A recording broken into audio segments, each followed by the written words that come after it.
What are you doing with these? They're L plates. I can see what they are, Matthew. Well, I can't put it off any longer, can I? Can't you? No. I've got my provisional. I thought I'd better get it done before the bad weather starts. Good idea. Who's teaching you? I thought you would. Oh, no. Most fathers teach their sons to drive. I'm not most fathers. Why not? Because you've got the wrong temperament. You're impatient, you lack concentration, and those boots are too big for the pedals. I won't change my But boots. you can't change your temperament, Matthew. To become a motorist, you need patience, control, anticipation, quick reactions. How did you get through? What did you say? I said, how am I going to get through if my own father won't pass on his basic skills to his son? Even the primitive tribesman does that. But the primitive tribesman doesn't have a brand new 1800 in the garage. All he's going to break is his bow and arrow. Apart from that, you never listen to a word I say. Yes, I do. No, you don't. Don't even think I'm a good driver. What makes you say that? Oh, I've heard you whispering in the car. I've heard you muttering, put your foot down, for God's sake. I'm not deaf. I know I used to be like that, but not anymore. I've matured over this last year, and I've come to realise you're a good driver. Have you? You're careful. Better to arrive 30 minutes late in this world than 30 years early in the next, eh, Dad? Lose control of yourself, and you lose control of the car. all right, Matthew. I'm not that slow. No, and you've got very quick reactions. Yes, well, may seem as if I've got quick reactions, but that's anticipation. When I'm driving down the road, my mind is working like a computer. I didn't know that. Oh, yes. Yes, it observes the child playing on the pavement, the dog running out into the road, the ice cream van, the oncoming lorry, wet conditions. Oh, yes, all the information is being stored, ready for an emergency, and when it comes, I'm ready. Blimey. I'll show you what I mean. Here, catch. See, you missed it. I wasn't ready. Precisely. But if I were to tell you in advance that I was going to throw this pen for you to catch, then it'd be another story. That's anticipation. Here, now. Ready? Catch. See? Wrong temperament. Oh, that's right. Underrate me. You always do. But if you won't teach me, I'll teach myself. No, without a car. I don't need a car.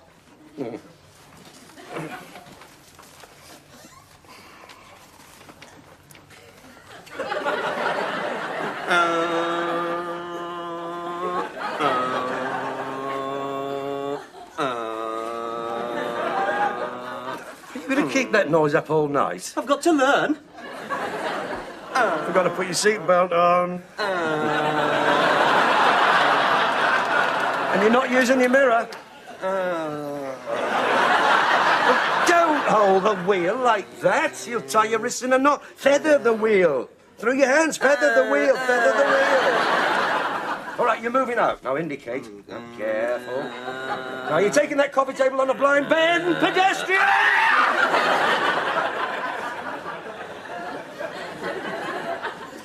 Matthew, why did you do that? Enid, you moved out from behind a parked coffee table without looking. I had a blooming sideboard up my back. Could have been a nasty accident. What is he talking about? He's learning to drive, Enid. Wouldn't it be easier in a car? Yes, I think you're right. Go and put the L plates on, Matthew. Thanks, Dad. You're going to teach him to drive? Yes. Oh. What's the matter? Nothing. Come on, there's something the matter. I just wondered if you had the temperament for it. What? After all, it needs patience, self-control. Who said I didn't have patience and self-control? You did when I asked you to teach me. Yes, well, that was different. Because I'm a woman? Of course not. Just that I think that if God had intended women to drive, he'd have given them stronger wrists and feet that reach the pedals.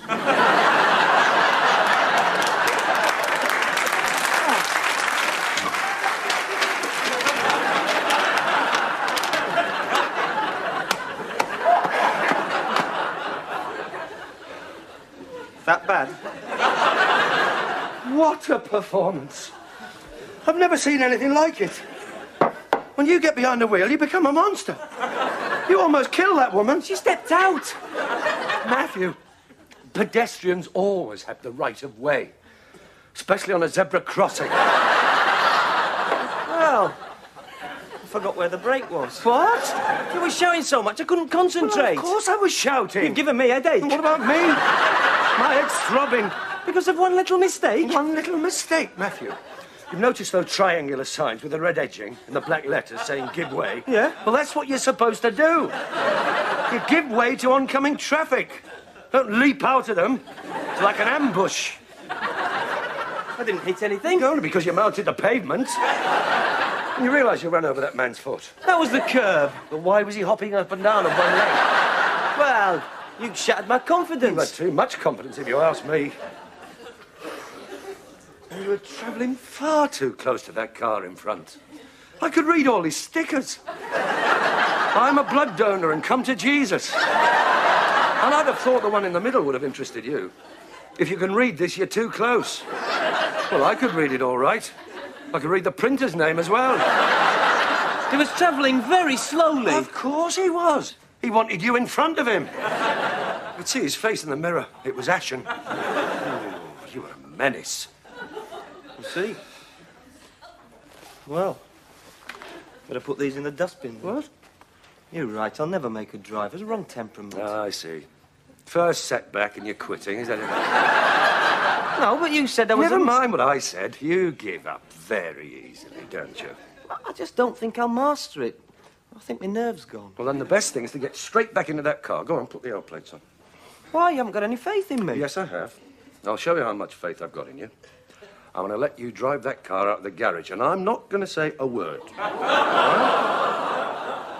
Thanks, Dad.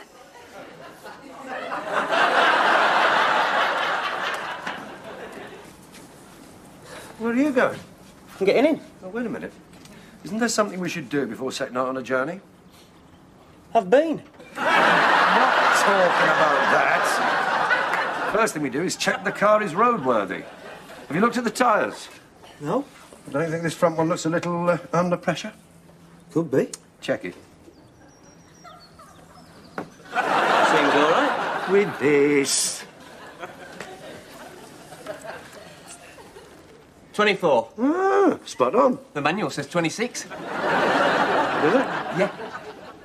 Yes, well, I like them a little under. No, what about the oil? Oh, we don't need to check that. There's an oil light. And what if the oil light is faulty? Oil is the lifeblood of the engine, Matthew. Dip it.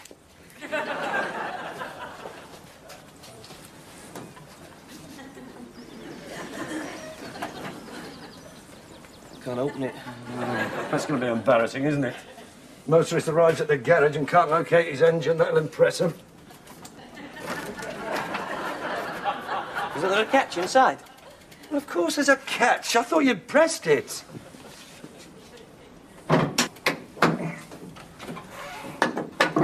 Now then, check the oil.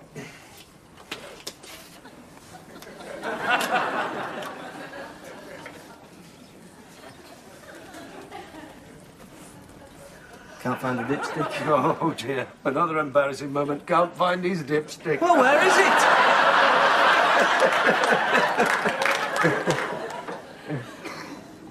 Well, it's usually down the side of the engine. The trouble is they keep changing the layout. How long you had this car? Never mind how long I've had it. They can never leave things alone. It was perfect all right where it was.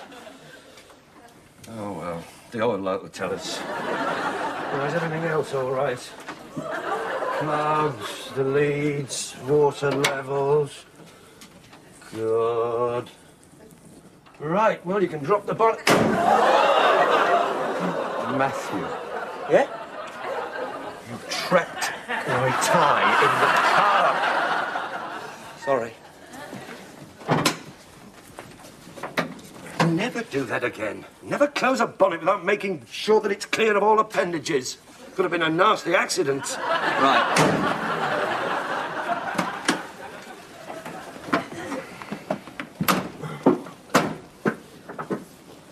Now, I'm not going to say another word because I've got complete confidence in you. Good. Watch your wing mirrors. I'm watching. Now, let your clutch in gently. Into gear first. Now, look over your shoulder. Take a good line. Now, gently. Here we go. I'm not going to say a word. Careful.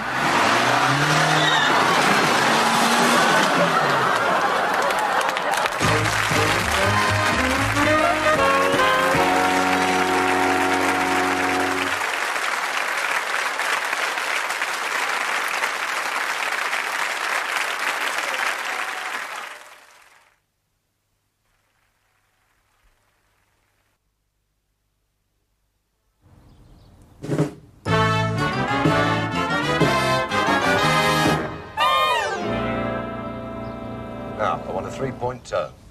3-point? Yes. In this street? Matthew, you're taking your test today. I presume you've achieved a reasonable degree of proficiency. I want a 3-point turn. Not your normal 7, not even a 5. I want a 3. I can't. Why not? Someone's watching me. Someone's watching you. That girl over there. Matthew, imagine you're taking your test. You can't stop because someone's watching you. She knows me. Well, the examiner's not going to pick a street where no one knows you. What do you want to do? Take it in Birmingham? There he is with a green card in his hand, ready to pass you. Ask you to do a 3-point turn, and you say, I can't, someone's watching me. Fail. Just get on with this. What about all these cars? They're not going to move. They're stationary. Just be careful and take your time. Use your brake. Balance your clutch.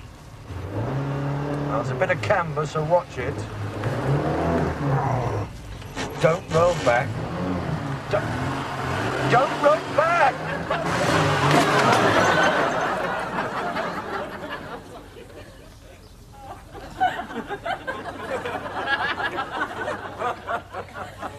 I think I hit it.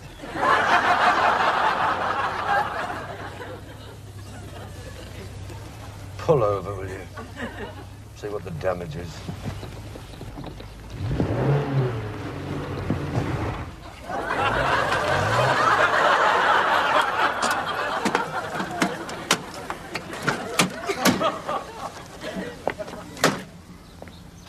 It's all right, Dad. Hardly a scratch.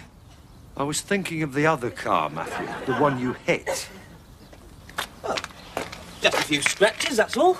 You better leave your name and address under the wiper. Why? Just a few scratches? And a dent? It's hardly worth spoiling an unblemished record. Unblemished record? You haven't passed your test yet. Can't we just forget about it? No. No, there's a code of honesty amongst motorists in these sort of situations, and you must follow it.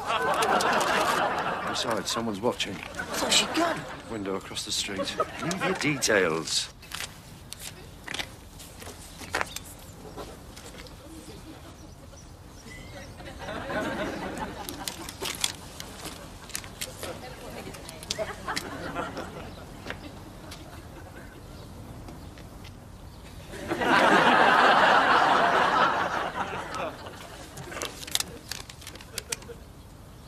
People think I am writing my name and address on this paper, but I am not.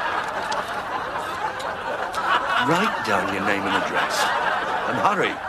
You've got your test in 10 minutes. Never mind. I suppose things can get much worse. I wouldn't count on it.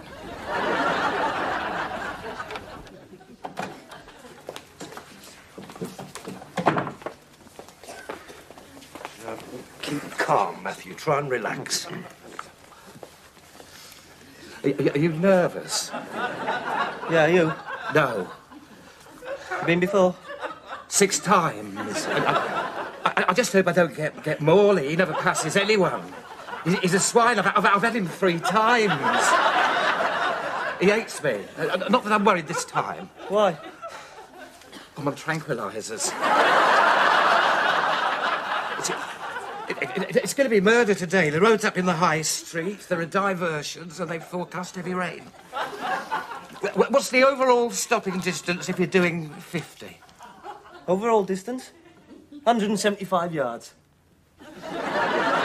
Right, that would be 50 for the thinking and 125 for braking. What do you do if you feel tired on the motorway? I wind down the window and I turn up the radio. And if that doesn't work, pull to the side of the road and rest. Right. What must you always remember to do before moving off? Use your mirror, look round for a final check, and move out only when you can do so safely. Right. Do you want one of these? No, thanks. What do you do if you start to skid on ice? Pray. No, you turn your wheel right into the skid. Then you pray. Do you know them red triangles with the zigzag? What do they mean? I don't know. Well, I wouldn't give much for your chances. He's my instructor. Oh, is he? Well, I wouldn't give much for your chances either. My instructor never stays. He just can't bear to watch. Yes, well, I better be getting back to the office, Matthew. I'll pick the car up later. Perhaps you won't need to. Perhaps I'll pass. You won't if you get Morley. They say he's terrible on Mondays. Not as any good the rest of the week, huh? Perhaps I'll get someone else. You could get Collins. He's all right. He gives them away. There you are, Dad. Go get Collins. Well, I sincerely hope so. Mr. Prendergast. Oh, my God, I've got Morley.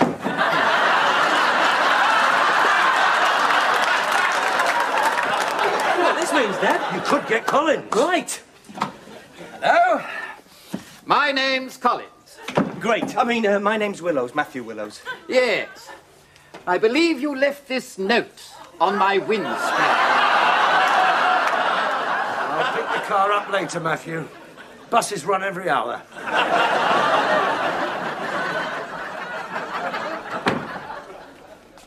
Well? Well, wasn't my day, was it? Was in a mood to start with. Well, you did bump his car. And he never let me forget it. He was moaning about it the whole time. Apparently he spent all weekend waxing it. I knew I shouldn't have left my name and address. No, you did the right thing. He'd respect you for it. He didn't. You'll be all right if you get Collins. Not today. You got the whole family in bed with flu. I'm in a terrible mood. Don't make excuses, Matthew. Excuses? Did you see the high street? The road was up, the lights failed. There was a traffic jam and it poured with rain. We're aquaplaning most of the time. Well, you must have done something right. How about the emergency stop? Wonderful. He banged his head on the windscreen. Never mind, there'll be another day. No, there won't. Look, Matthew, everybody has to be tested. It's not pleasant and no one likes it, but that's life. Where are you going? To pick up the car. And when I get back, I don't want to hear how he didn't like you, how everything went wrong, and how the whole world is against you. Just stop blaming others because you failed. Who said I failed? What? Your car's in the drive, Dad.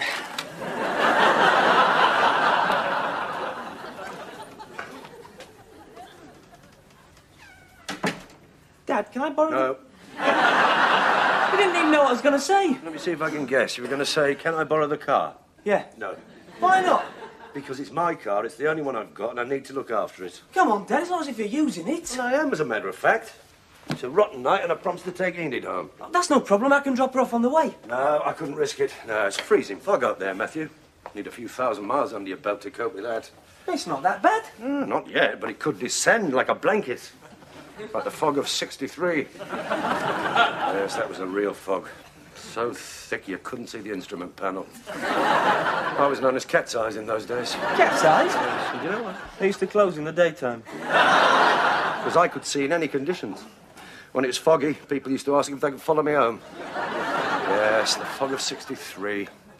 I led a convoy of 30 cars up that motorway. Look, I can see in the fog. Oh, maybe you can, but you're forgetting Enid.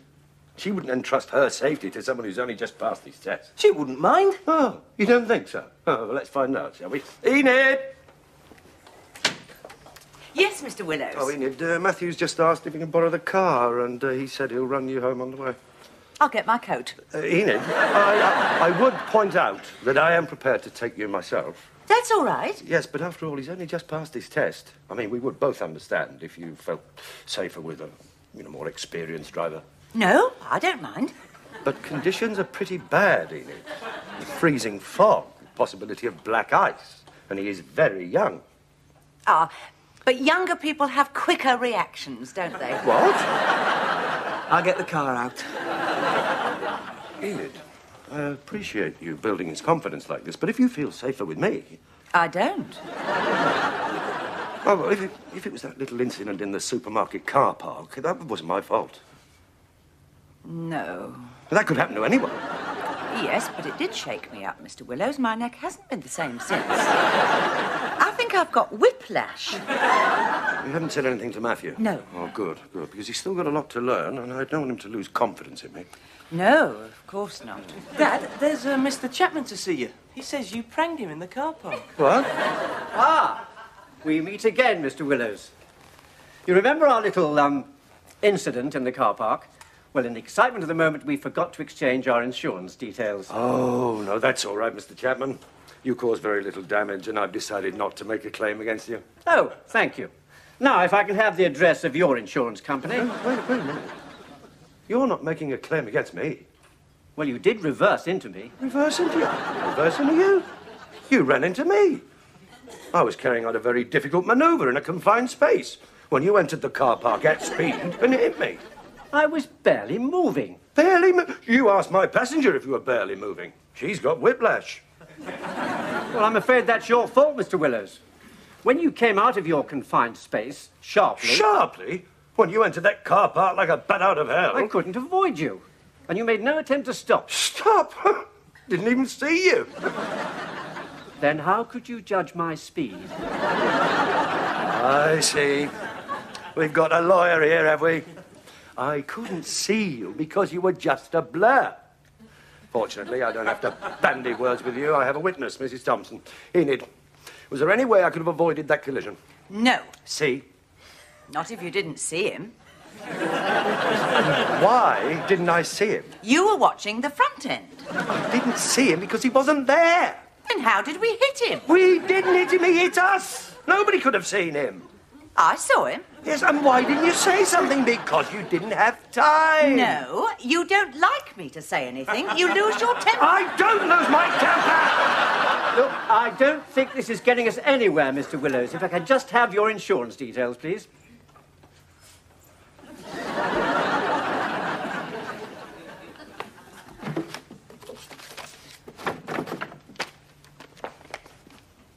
There you are. Thank you. But this is totally without prejudice. I accept no responsibility, and I'll fight you in every court in the country. Wouldn't advise it, Mr. Willows. I'll show you out. Thank you, Mrs. Thompson. Perhaps I could have your name and address as a possible witness. Judas. She's been waiting for this moment. It's revenge. Just spoiled a blameless record of 30 years accident-free motoring. Never mind, Dad. We all make mistakes.